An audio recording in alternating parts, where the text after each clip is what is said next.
Marami na ring Filipino fashion designers ang kinikilala sa buong mundo. At ngayon, isa sa pinakabatang designers ang gumagawa ng sarili niyang pangalan sa fashion industry. Siya si Jeffrey Rogador. Sa katunayan, isang karangalan ang kanyang naiuwi sa ating bansa noong International Fashion Competition ng November 2012. So talagang gagaban at gagaban ka. If you really want it, go for it. Jepoy kung siya ay tawagin ng kanyang mga kaibigan. Sa edad na 34 ay natagpuan na ni Jepoy ang tunay na mundo ng kanyang buhay, ang pagiging fashion designer.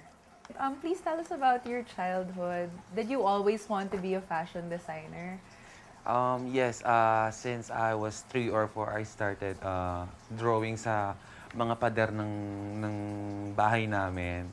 I used to draw clothes and people wearing different clothes. What did you use? Crayons.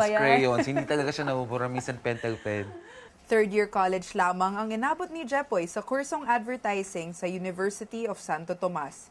Ito ay dahilan sa problemang pinansyal ng kanyang pamilya. What were the challenges that you were facing at that time?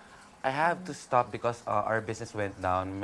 We had a small garments business and my dad has family business. I have to help and support my family.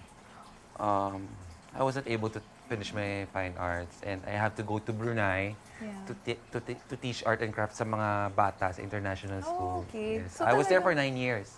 Mula sa pagtuturo ay nakapag-ipon si Jepoy. Nagdesisyon na bumalik sa Pilipinas upang ipagpatuloy ang kanyang pangarap. Nag-enroll ng basic dress designing sa Fashion Institute of the Philippines. Simula noong 2007, naging parte na si Jepoy sa prestigious Philippine Fashion Week. 2006, I went back to the Philippines to start the fashion career.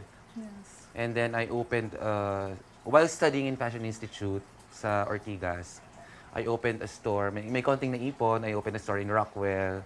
And then I started a small scale sa Independent Lifestyle.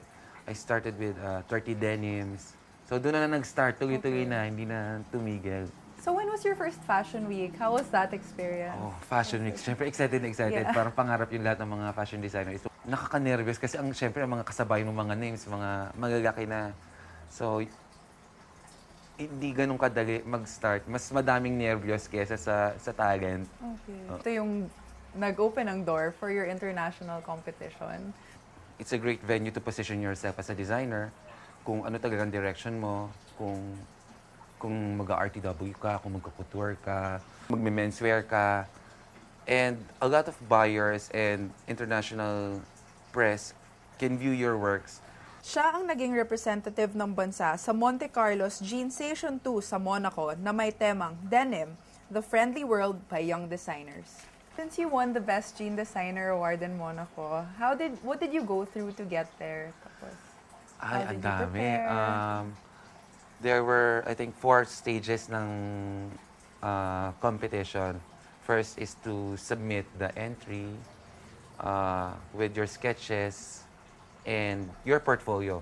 You can submit as many entries as you want, pero they will choose kung ilan yung papasok sa finals. After making the actual garments, I submitted 5 and 5 were chosen out of 5 din.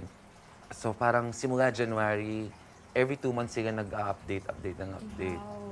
Wow, what an achievement. Kasi talagang grueling, yun, process. Maghihintay ka talaga. Parang akala ko yung dapat time hindi lang mo na siya iintindihin na parang nga. Any advice that you want to give to other aspiring designers? Really want it, go for it. Patience and hard work. Ang fashion design is not just glamour, and it's really hard work and establishing your name and making a mark to the industry. Kumupas man ang kulay ng mga damit na ito ay mananatili pa rin sa bawat hibla ng tela ang makukulay na buhay ng ating Filipino fashion designers tulad ni Jeffrey Rogador na nagbibigay inspirasyon sa nakararami.